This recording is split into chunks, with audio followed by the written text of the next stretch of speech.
Hello viewers, welcome back our channel. Ram Charan Sukumar కాంబోలో pan India movie script lock అయింది. Shooting budget details ఈ విధంగా ఉన్నాయి. రామ్ చరణ్ సుకుమార్ కాంబినేషన్లో వచ్చిన రంగస్థల చిత్రం ఎంత పెద్ద విజయం సాధించిందో అందరికీ తెలిసిందే. ఈ నేపథ్యంలో మరోసారి ఈ ఇద్దరు కలవబోతున్నారు. అయితే ఈసారి ప్యాన్ ఇండియా సినిమాతో రాబోతున్నారు.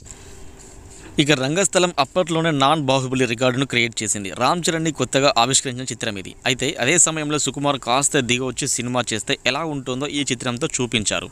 అప్పట్లోనే ఇది 200 కోట్ల క్రాస్ దాటింది. అదిరిపోయే కాంబినేషన్గా రామ్ చరణ్ సుకుమార్ కాంబో నిలిచింది. ఇప్పుడు ఈ కాంబో మళ్ళీ రిపీట్ కాబోతుంది. మరోసారి ఈ కాంబినేషన్లో సినిమా రాబోతుంది. ప్రస్తుతం సుకుమార్ అల్లు అర్జున్తో పుష్ప 2 చిత్రం చేస్తున్నారు. ఇది ఆగస్టు 15 విడుదల కాబోతుంది. ఆ రిలీజ్ డేట్లో ఎటువంటి మార్పు ఉండదని తెలుస్తుంది. దీంతో సుకుమార్ ఫ్రీ అయిపోతాడు. ఆ తర్వాత ప్రాజెక్ట్ రామ్ చరణ్తో చేయబోతున్నాడట. ఇప్పటికే దీనికి సంబంధించిన చర్చలు కూడా జరిగినట్టు తెలుస్తుంది. అంతేకాదు ఒక ఇంట్రెస్టింగ్ విషయం కూడా బయటకు వచ్చింది. ఈ మూవీ స్క్రిప్ట్ లాక్ కూడా అయిందట.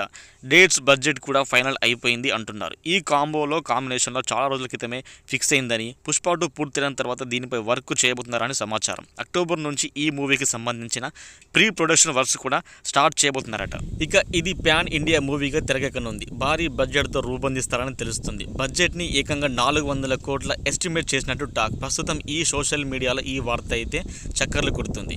ఇందులో నిజం ఎంతదని తెలియాల్సి ఉంది. ప్రస్తుతం చరణ్ శంకర్ దర్శకత్వంలో గేమ్ చేంజర్ చిత్రంలో నటిస్తున్నాడు. ఇది సెప్టెంబర్లో రిలీజ్ కాబోతుంది. దీని తర్వాత బుచ్చి బాబుతో సినిమా చేస్తారు చరణ్. ఆ తర్వాత సుకుమార్ సినిమా ప్రారంభం కాబోతుంది. బహుశా ఈ చిత్రం వచ్చే ఏడాది ప్రారంభం కావచ్చు. దీనిపై మీ అభిప్రాయాన్ని కామెంట్ రూమ్లో తెలియజేయండి.